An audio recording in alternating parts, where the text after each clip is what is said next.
film you are now to see was taken on or near the battlefield of Sidi Rezegh in November last year. The story of the fighting there has already been told, but these pictures have only now become available. The films were taken by a brave man, Errol Hines, staff cameraman of the South African Bureau of Information. When it became obvious that he would be captured by the enemy, Mr. Hines had the presence of mind to bury his films near a beacon in the desert. A medical orderly helped him to bury his films together with this diary. Mr. Hines and the orderly went as prisoners of war to Benghazi. There they became separated, but Mr. Hines was able to tell a fellow prisoner, Major Boardman of the South African Irish, what he had done with his films, and mentioned that a medical orderly would be able to say where they had been buried. Fortunately, both Major Boardman and the medical orderly were rescued when our forces entered Benghazi some weeks later.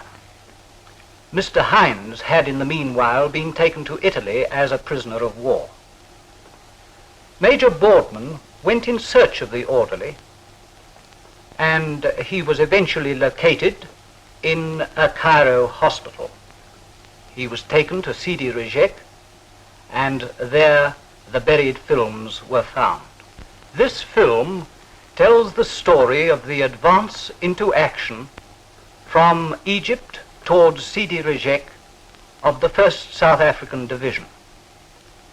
It records episodes in the fighting, but the film story comes to an abrupt end on the eve of the great German tank assault upon the 5th Brigade at Sidi Rezegh.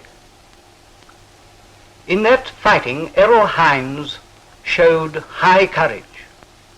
He was last seen shooting the advancing German tanks with his camera. Unfortunately, that film has either been lost or fallen into enemy hands. What you are about to see is presented not because the pictures are thrilling or dramatic, but because they have an historic interest as the only pictures of episodes in a battle in which our countrymen won for themselves and for South Africa imperishable glory.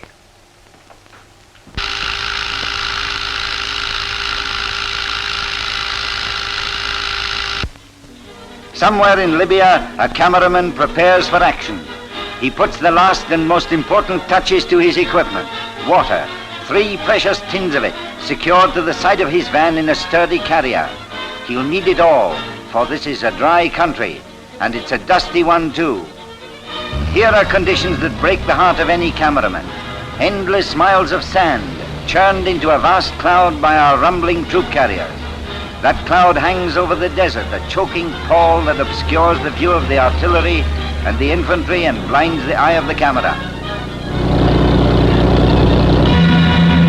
There goes a Stuka, away up a couple of thousand feet.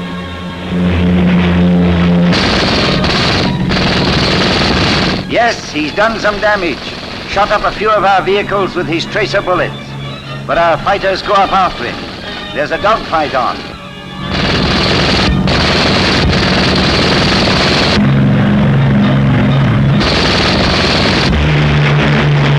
There, he's hit. He's down. That's the end of one Stuka.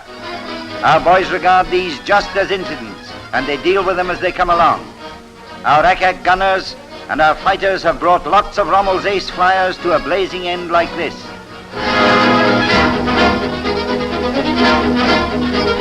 And the 8th Army moves on, leaving long streamers of desert dust behind it.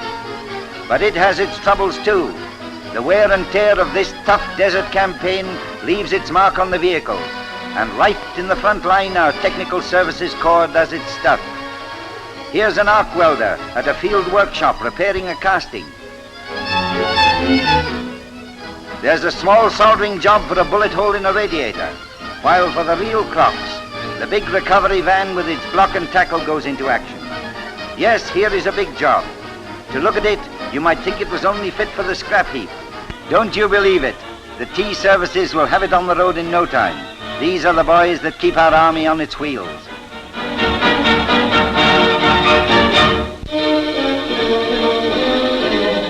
Dawn, Friday the 21st of November 1941. The barren sweep of desert around Sidi Rezegh. The South Africans are standing to, ready to move off. Here's a big chap stuck in the sand, but a couple of hefty Springboks soon fix that. Artillery, ack-ack, troop carriers and transport move forward in the grey dawn.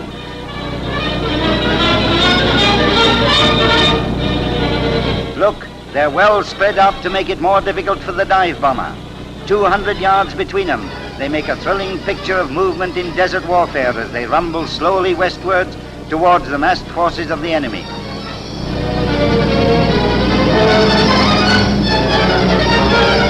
At divisional headquarters, General George Brink and Brigadier Dan Pienaar are discussing their battle plans. Big decisions are made at these operational talks.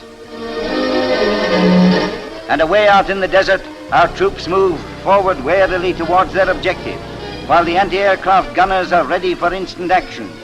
24 hours a day, these lads keep on the alert, and they get their Bofors guns into action in 16 seconds. When do they eat? Well, there's no fixed time for breakfast in Libya. You take it when you can get it, and nearly always standing up. With a cup of hot tea inside them, these fellows are ready for anything.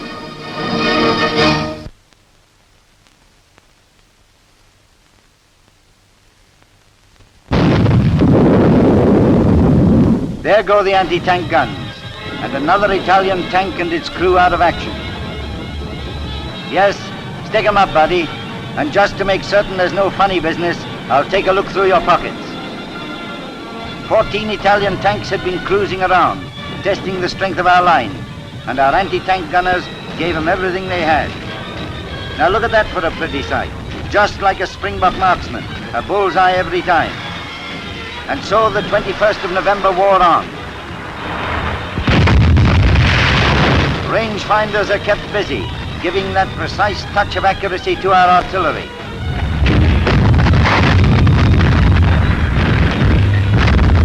Ammunition by the ton is rushed up to the hungry guns that fired from dawn till dusk on that memorable Friday. Rommel had been feeling for our weak spots, but we hit 12 of his, for a dozen of the 14 Italian tanks went west.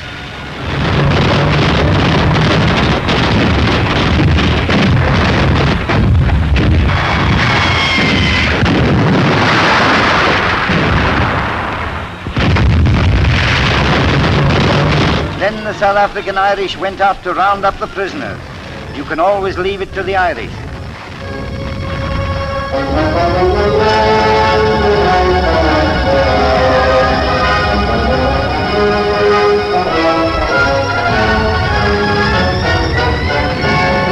And while his movie camera was still whirring, the battle swept over the plain of Sidi Rezegh.